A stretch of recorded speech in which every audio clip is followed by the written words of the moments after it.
Howdy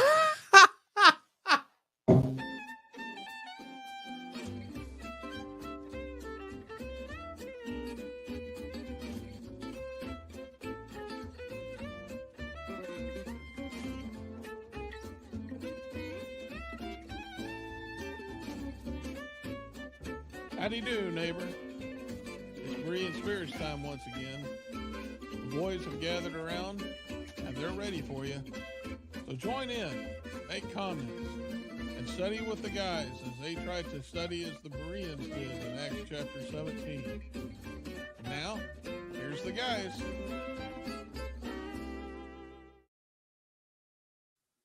What a Thursday morning in December it is down here in beautiful Southwest Missouri. My name is Chris Peltz. I'm the evangelist with the Southside Church of Christ in Springfield, Missouri, where we're expected to hit nearly 60 degrees today. Man, oh man, I'm glad I'm not up in Minnesota. Richard Dotson with the Kearney Church of Christ up in Kearney, Missouri. How you doing, brother? I'm doing really well. I'm glad that we don't have snow either. Yeah. Other than what's left from, there's still some pockets of snow that piled up from our 4 inches we got. But otherwise, yeah. Yeah, I don't mind the snow. I just don't care for the cold, which you can't have one without the other, I guess. No, you can't. And, you know, if I was down where you were at 60 degrees, I'd wet a line somewhere and be out there fishing. Right? That's a great idea. Mm-hmm. Unfortunately, Josh is not with us today, but Lord willing, he'll be back hopefully next week. Next week might just be our last program of 2025. Can you believe that? Yeah, I guess it will be, won't it? Yeah. Yeah. Well, what a year. Well, the years go by. Life is a vapor. Yeah. It appears absolutely. for a little while and then vanishes away. Yep. But before the year is out, we do have some pretty good topics I think we're going to be covering today, especially because here in Missouri, both Richard and I have been bombarded. Everybody has been in Missouri. Well, yeah, but yeah, that's what I'm saying. In Missouri, we've been bombarded with the sports betting that has been opened up as of December 1st, made legal, and it has been pushed hard, whether it's on radio, TV, social media. I mean, just everywhere you turn, billboards, it's just, there is advertisements and pushing for the sports betting here in Missouri.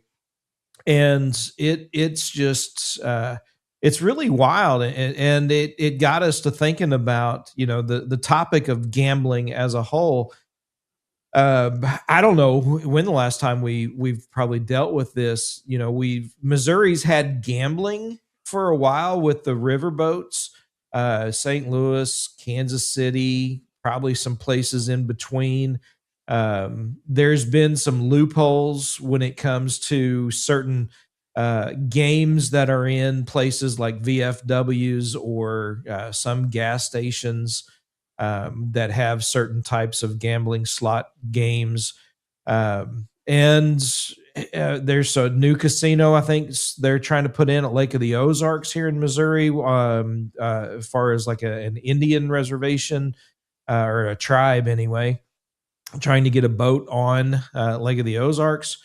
But beyond that, you know, it has been illegal for sports betting, but not anymore. Not anymore. And so this got us to thinking about the topic of gambling as a whole.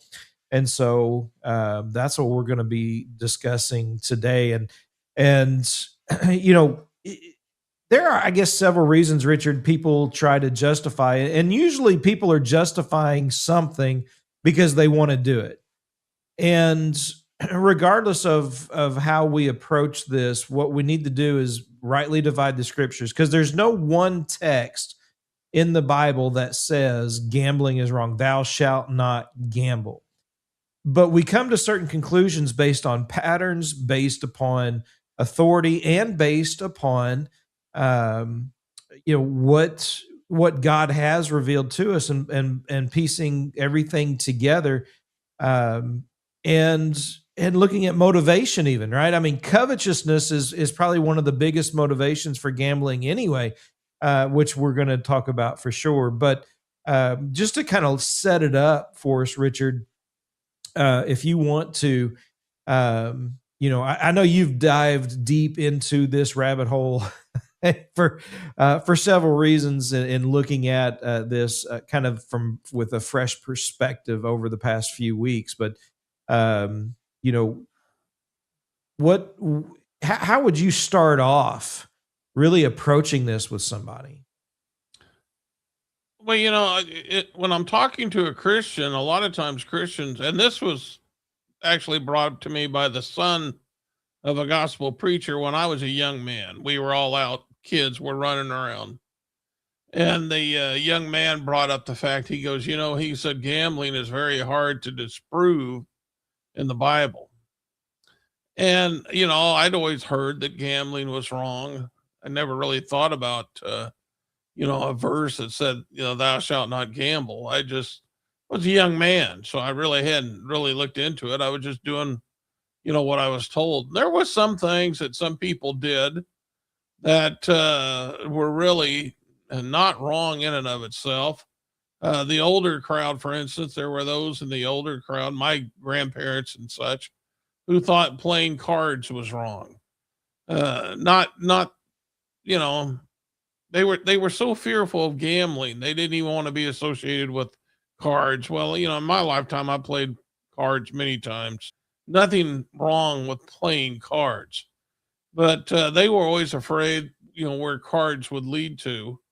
And so, as a young man, when you start to mature and you see these types of things that are out there, like the playing cards is wrong, and you find out that it's not really wrong, and then you are introduced to the fact that the Bible doesn't say thou shalt not gamble. That makes you start thinking, okay, why is gambling wrong?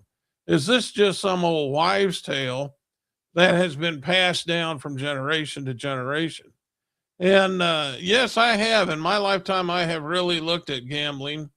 I've had to deal with gambling up here with the riverboats being passed, the lottery. I know my wife, when the lottery was being approved, she worked on a project when she was growing up, to try to educate people on the fact that schools were not going to be benefited by gambling like they advertise.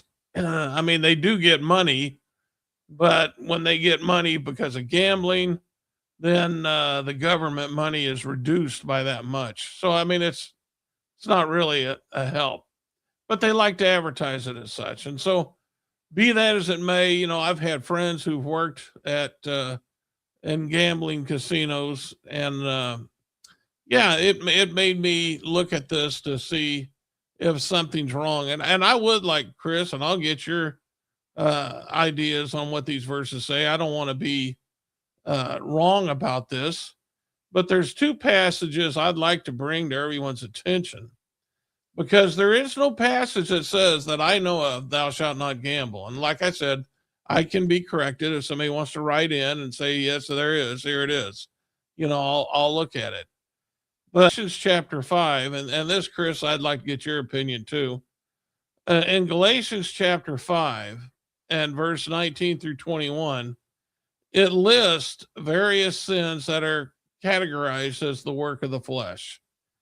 And in verse 21, after it goes through, a list of various things that Paul calls as the work of the flesh, it ends up by saying envy, murders, drunkenness, and revelries, which I'm just catching up in mid phrase. But there's this part right here that I want to bring up, and it says, and the like, or in King James Version, I think it says, and such like.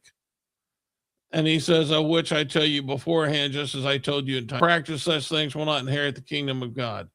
And it's those things right there that tell me, okay, Paul's not making a hard list of the works of the flesh. He's given us portion of the works of the flesh, but he's not giving us a hard, a hard, saying this. He's saying with when he uses that phrase and such like, or and the like, he's saying there's other things. That's my conclusion. There's other things. Well, what are those other things? Well, I think in Hebrews chapter 5 and verse 14, when he is making a comparison of the milk of the gospel and the strong meat of the gospel, he says this, and I think this kind of gives us a clue, and it kind of, I think, Chris, goes into what you were saying at the beginning of the show. Paul said, or whoever wrote Hebrews, I think it's Paul, but it says strong meat belongs to them who are full age, even those who by reason of use have their senses exercised to discern both good and evil. All right, so what I'm wondering is since there is no passage that says thou shalt not gamble, and there's other sins, as I think, things that may be wrong as well, that how do we determine if they're wrong? This isn't like Galatians 5:21 says, and such like. How do we know? How can we exercise our senses to discern good and evil? And I believe this goes back to what Jesus said in Matthew chapter 7 in his Sermon on the Mount. And I'll just read verse 15 through 20, if you don't mind. He says, beware of false prophets, which come to you in sheep's clothing, but inwardly they are ravening wolves. And he says, you shall know them by their fruits. Do men gather grapes or thorns or figs of thistles? Even so, every good tree brings forth good fruit, and a corrupt tree brings forth evil fruit. A good tree cannot bring forth evil fruit, neither can a corrupt tree bring forth good fruit. Every tree that brings not forth good fruit is hewn down and cast in the fire. And there, this is the phrase: wherefore by their fruits you shall know them. And what I am thinking is that when we see something that is bearing bad fruit, then our senses should be exercised to the point we can discern good and evil. And that would be categorized as something that would be included in Galatians 5:21 as the and such like, or and the like. And Chris, I'd like to get your opinion on that conclusion on that. Well, I mean, I think it's spot on. I think the way you set that up and walk through that very methodically, I think is helpful for a lot of people if they're willing to pay attention and truly seeking the truth. The idea of that such like, I think that one of the reasons I like that phrase and that particular text for this study, because when you look at what is mentioned and how many of those things are so often associated with gambling, right? I mean, you look at some of those things and you see what's associated with gambling. You see what surrounds it. And the environment that you place yourself in, of course, I mean, granted, now you can do it from your own home with an app, but prior to that, look at what surrounded, everything about gambling, and that's what you have is those things. And I think also from that, when you going from Galatians chapter 5:21 over to Hebrews chapter 5, verses 12 through 14, you've got this idea now of, exercising your senses to discern good and evil. And I think that in and of itself shows you that the Bible doesn't always say, list every single sin. Thou shalt not do this. Thou shalt not do that.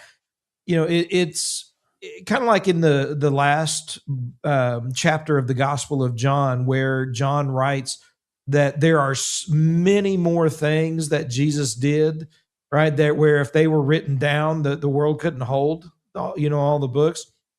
And I think that's the point. God expects us to use reason and logic, scriptures, to put these things together and to understand what is good and what is bad. And ultimately it comes down to the fruit that is being bore, as you brought together there in Matthew chapter 7, 15 through 20, the idea of bearing fruit. What kind of fruit are you bearing when you engage in these activities? And so, my thought is just the way you laid it out. There's, what can you say against that? I mean, it's reasoning, just as Paul did in the synagogues. He reasoned with the Jews, putting these things together. I think that shows very clear reason, if nothing else, reason to question, right? And bring into doubt whether or not this is something that Christians ought to, whether anybody ultimately, but particularly Christians ought to be engaging in. Linda Wilson shares a comment, and I think that it needs to be included, her thought here, because it does reflect, I believe, what Christians should be engaged in. She says our salaries are a gift, our blessing from God, which I agree. She says, I feel I should not gamble or spend money on the lottery just to lose it and waste it, as the money could go to my family and church. And yeah, she's right. What she's talking about is stewardship. And she's looking at her as something the Lord has given her to be a steward over. I don't think anybody would deny that. Now, the question is as a steward, do we take a portion of that money, and sometimes do we blow it on what we call entertainment? Yes, we all do. We all, Chris, you and I like to fish. There's really no profit in it, but we will spend it on fishing. Does that mean we're not being good stewards with his money? I think Linda brings up a good point. There are those who look at gambling as a means of entertainment, and they feel like the money that they lose is like you and I going fishing.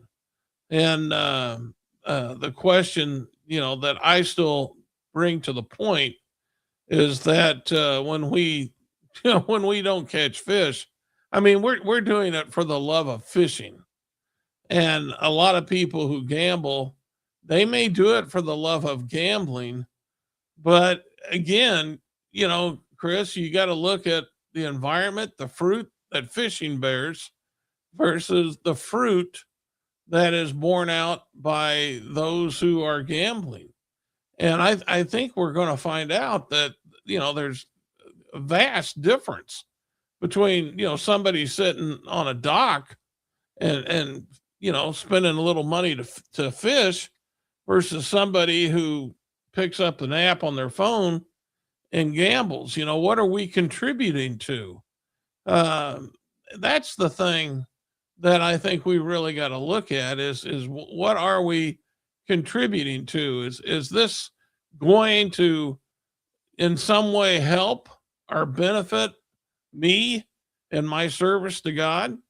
Or is this going to hinder that which is, my service to God? And I think that's a big question that we all have to ask ourselves. And I know people can make arguments every way, but here's the deal.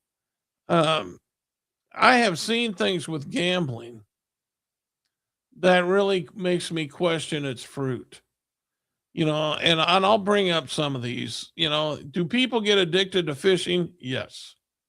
Do people get addicted to gambling? Yes. But I just don't see as many people addicted to fishing like I do gambling. And when you're talking about our salaries are a blessing from God, uh, we have to ask ourselves, how are we going to use that money? Are we going to use it to feed an addiction? Which fishing could be wrong. When we start spending money that, especially monies that we don't have in order to fish, that could be wrong.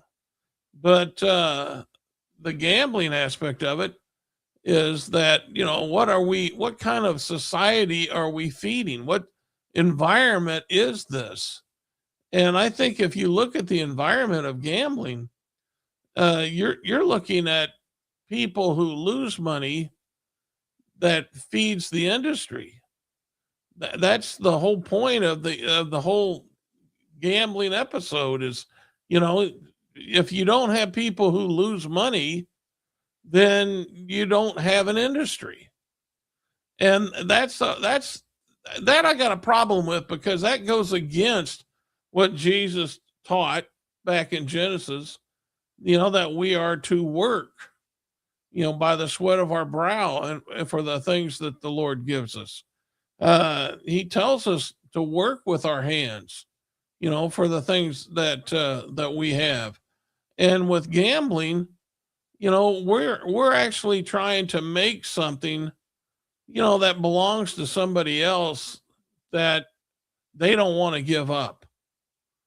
And that right there should make somebody think like, this just doesn't feel right. They don't want to give up their money.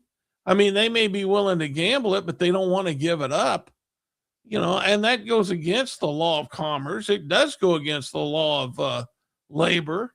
I mean, Chris, if I go to get a job from you and you say, look, I want you to work in my garden and I'm going to pay you this amount of money.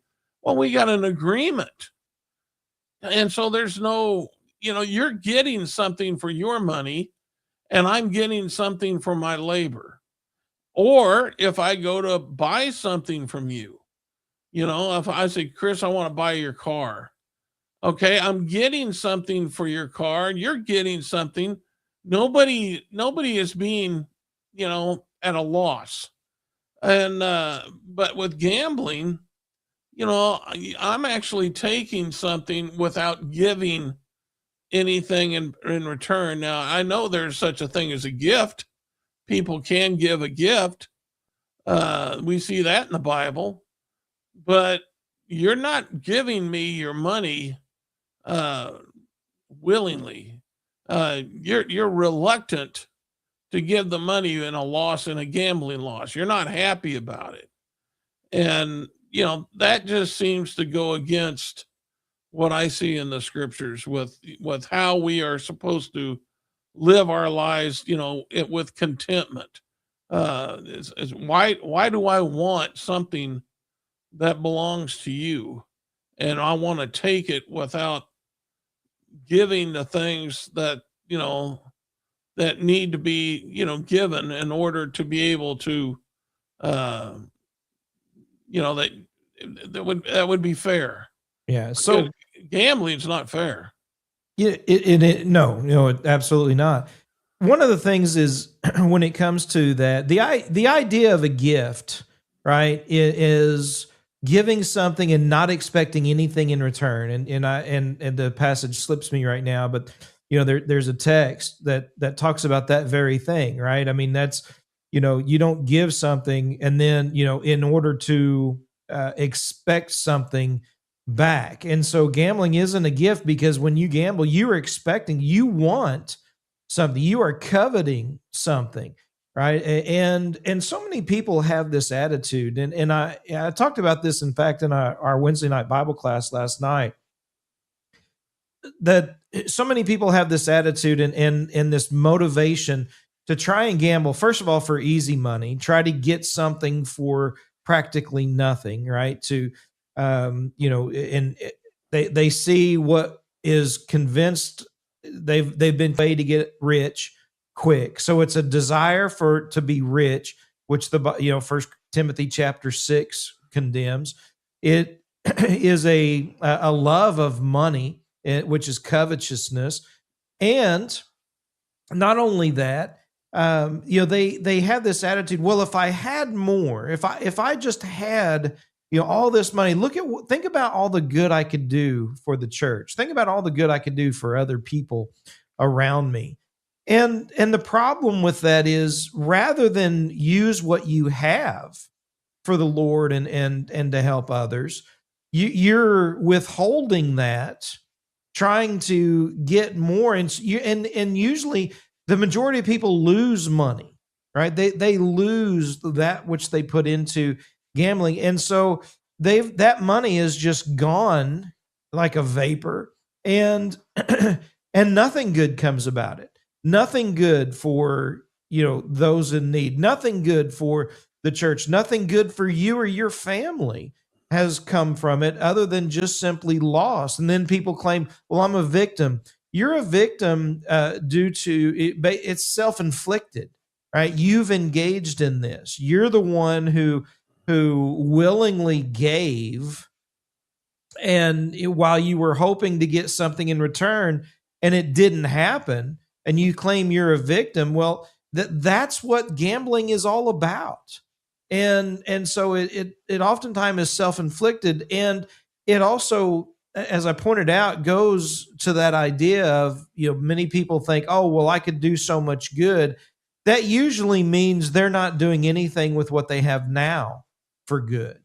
And so, the doing now, quit focusing on trying to have more, right? And just simply focus on what you can do with what you have. And gambling turns your attention away from that.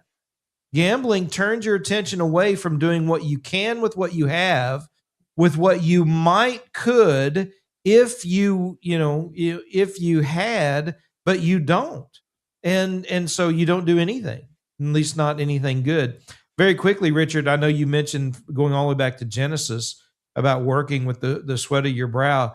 Ephesians 4, verse 28, and 1 Thessalonians 4, verses 12 through 14, it mentions that very same thing, working with your own hands, right? Doing good, working with your own hands so that you can help others who maybe are in need.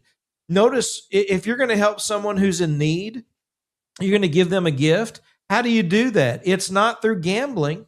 It's through working and receiving a wage, working with your own hands, and then helping someone else who is in need. And again, it goes to show you the idea of using what you have to accomplish good rather than throwing effort after foolishness. And that I think people get caught up in, and they lose sight of what we ought to be doing and what we could be doing with what we have, rather than what might possibly happen but usually doesn't. I'm glad you went to Ephesians 4. I want to go there, and then at some point I do want to talk about the fruits of gambling.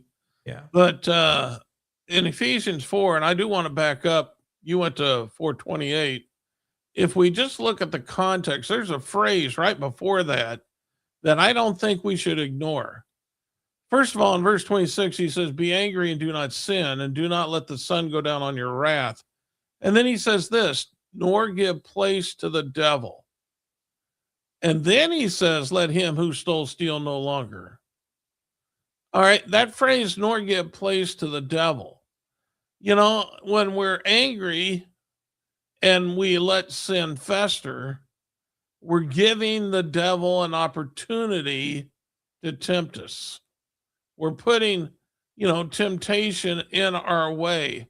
And, when we start thinking about gambling, isn't that what we're doing? Aren't we putting temptation in our door? Aren't we? I mean, there's all kinds of sins that we know are known associates with gambling. In fact, if you look at the advertising of gambling, at the bottom of each advertisement, it talks about, a phone number that you need to call, for those who are addicted to gambling, which, seems like, I don't know. Am I the only one that they're advertising gambling and they want to get business, but we're going to help you if if you buy too much of it? It just seems kind of silly. But needless to say, there is that phrase in verse 27: "Don't give place to the devil. Don't give him an opportunity." And I think in context, He's talking about your wrath. If you don't calm down, he says, be angry and do not sin. If you don't calm down, there's no telling where that wrath can lead to. You're giving the devil an opportunity. Well, there are situations, there are things in our Christian life where we have to be careful and not give the devil an opportunity. And, that's why I think we do need to focus on laboring, working with our hands, so that we can give to someone who has need. We have to look at the fruit of gambling and then ask ourselves, after we examine its fruit, is this something that, if I engage myself in, can this lead to even more sin? Can this get worse? And I do believe, yes. In Proverbs 13 and verse 20, it says, he who walks with wise men will be wise, but the companion of fools will be destroyed. Now, what does that mean? Well, I mean, if somebody is doing things with their money that causes them to lose money, then if I'm their companion, then there's a good chance I'm going to be caught up in the same thing. I'm going to be doing something that's going to cause me to lose money as well. If I want to know the Bible, for instance, I want companions who know the Bible, because they're going to help me learn the Bible as we discuss things. But if I want to be involved in sin, and I'm going to be having companions who are involved in sin, and that can lead me to get deeper into sin. And so I think there is a truth to be said there. When we look at the fruits of gambling, we have to ask ourselves, hey, I think a Christian can gamble, as long as they don't get addicted or anything, they're not sinning. Well, I think maybe you're just violating the very wisdom that the Lord wants you to show as a Christian. You're giving the devil opportunity. And if you're giving the devil opportunity, guess what? He walks about as a roaring lion. You're not going to beat him. He's going to get you. So why would you want to do that? That's the part that I don't understand. Yeah. And this may transition a little bit into the fruit that you want to talk about before we get done with the program today. But the idea that, but look at the hundreds of millions of dollars that we could win from gambling, from the lottery, from sports betting, whatever it is. All right, let's say you win $100 million and you're like, wow, now I can do so much for the church. I'm going to give 10%, $10 million that you give to the church. And the church, and you can look what the church can do with all of that money. Look at the church is able to do this. So much good could come about with all of that. Surely God would be pleased with that. You go to Mark chapter 12, and you've got Jesus there at the temple, kind of sitting back in the corner, it would seem, just kind of watching and paying attention, doing the people watching kind of thing. And there are people that are putting in to the temple lots of money. And there comes this widow who puts in 2 mites.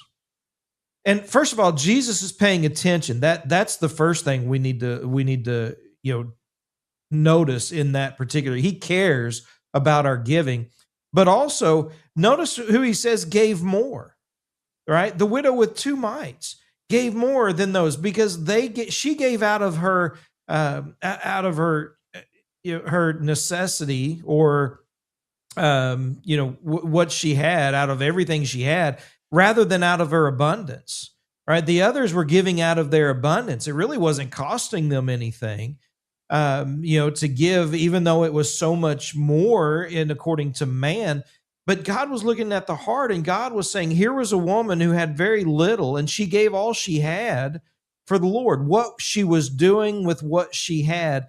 And Jesus is pointing out, right, the fruit that she's bearing. She's laying up for herself treasures in heaven. That's the idea of the bearing of fruit that comes from that. And so you could look and say, but I could give so much more. And yet Jesus, he isn't praising those who were giving a lot. He was praising those who were giving, out of their livelihood as opposed to out of their abundance. And that's where true fruit is really going to be bore out. Go ahead, Richard. I think that when we start thinking about gambling, and if anyone who's listening might be a younger man, I would just hope. I'm an older man. I'm in my 60s, and I've gone through this. So like talked about how I was introduced, to gambling as a young man. And I've lived my life watching gambling. I've watched how it got accepted in the society up here in my area, with the river boats and the lottery for, and all that stuff. And now we got the sports gambling, which makes it so easy to use your phone. I've seen these things. I've lived a life. And so now I want to share what I have seen. And I think this bears out. With gambling, always bears corruption. There's always been corruption involved with gambling. You go to any casino, and what are you going to find at a casino? You're going to find prostitutes. You're going to find drunks because they serve drinks, and the prostitutes are not, they're not prosecuted by law there. So you have that taking place. You have organized crime that is associated with gambling. All these things have always been associated with gambling. Even with the way gambling got approved here in Missouri, there was signs of corruption. We had a speaker of the Missouri House, who had to, he got, if I remember, impeached because it came out that he was paid off to get gambling approved. So there's corruption there. I mean, over and over again, we see corruption associated with gambling. And I can't help but go to passages like 1 Corinthians 15:33, be not deceived, evil company corrupts good habits. Proverbs 29:3, whoever loves wisdom makes his father rejoice, but a companion of harlots wastes his wealth. Well, the harlots associate with gambling. Evil company associates with gambling. All these things, have always been associated with gambling. And so like Jesus said, you look at the fruit that it bears. You look at the lives that have been destroyed by gambling. And you got to ask yourself, is that for you? And not only is it for you, is it good for society? Because what it does, when one person loses all their money gambling, that affects their family. That affects their children. That affects their ability to pay their bills. And then that means that affects those that person owes. The landlord, he's affected by it. And so you got to have money. People who offer these gambling addictions, they do so to make money. They're not doing it to lose money. It's like that famous saying, Vegas was not, it wasn't built on winners. It was built on the backs of losers, people who worked and then lost their money there. That's how Vegas was built. That's how all these things are built. People are using the foolishness of men to take their money. And so when you look at the fruit that it bears and what it does to a society is it just sucks the money away. You got to ask yourself, is this something Jesus wants us involved in? Is this contentment? Is this labor? Are we being a good steward with the Lord's blessing? And the answers to all that's no. And so it goes back to what I said in the beginning. You look at the fruit that it bears, And so your senses need to be exercised to be able to say, this isn't good. This isn't someplace that I want to be. And Chris and I talked about this show before we even did it.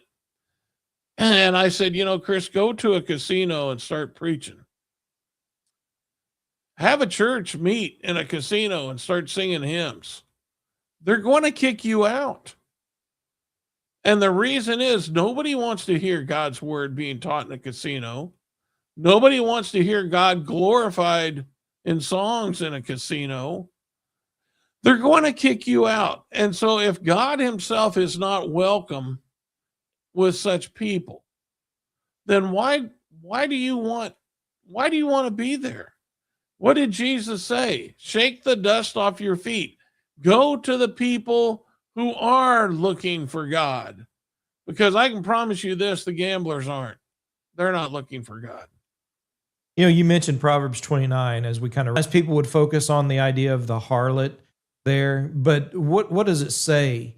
Right? They waste, and I think just within those two, we're wasting wealth is an idea that God doesn't expect us to throw things away, just throw money away, regardless of what it is, especially if it's obviously concerning harlotry, sin, but he's condemning the wasting of wealth, and I think that in and of itself shows God gain is in godliness with contentment. 1 Corinthians 6 and verse 6. There's where our great gain comes from, in godliness with contentment, and that's where we need to be focused and bear fruit for God. Right, bear fruit for the fruits of righteousness. And doing God's will. So, Richard, any last thoughts?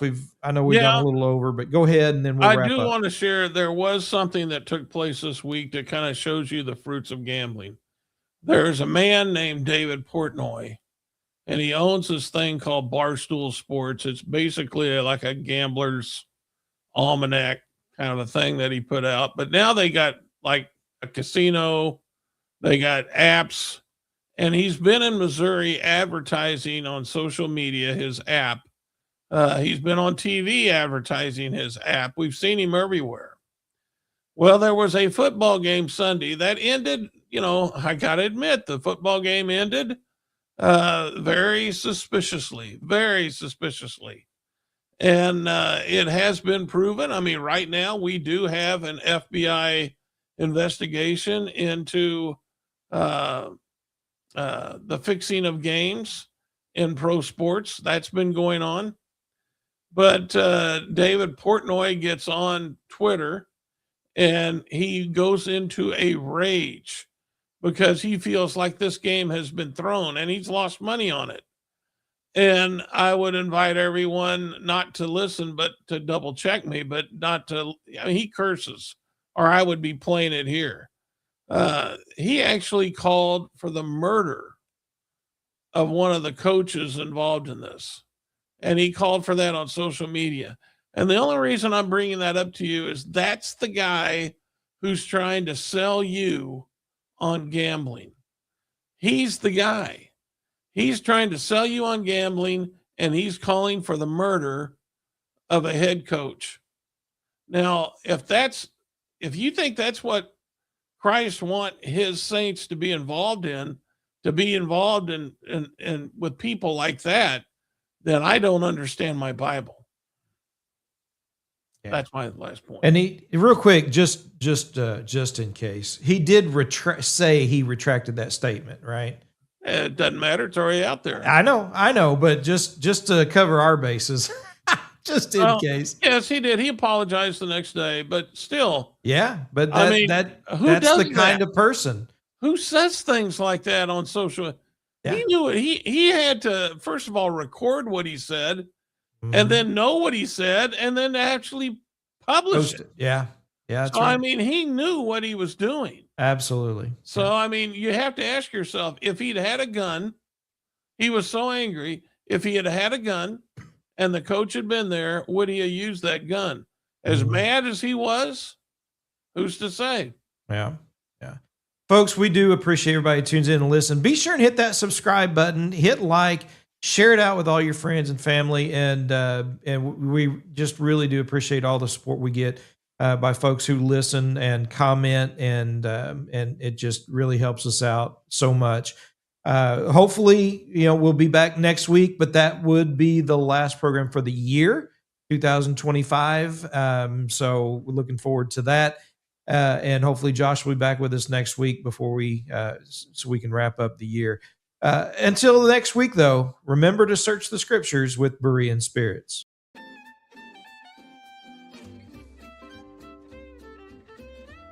Well, folks, that's all for today. Don't worry. Lord willing, the guys will be back next week for another Bible study on Berean spirits. Until then, let the guys hear from you. Drop them some email at bereanspirits@gmail.com. They'd love to hear from you. Until next time, let's keep studying that Bible.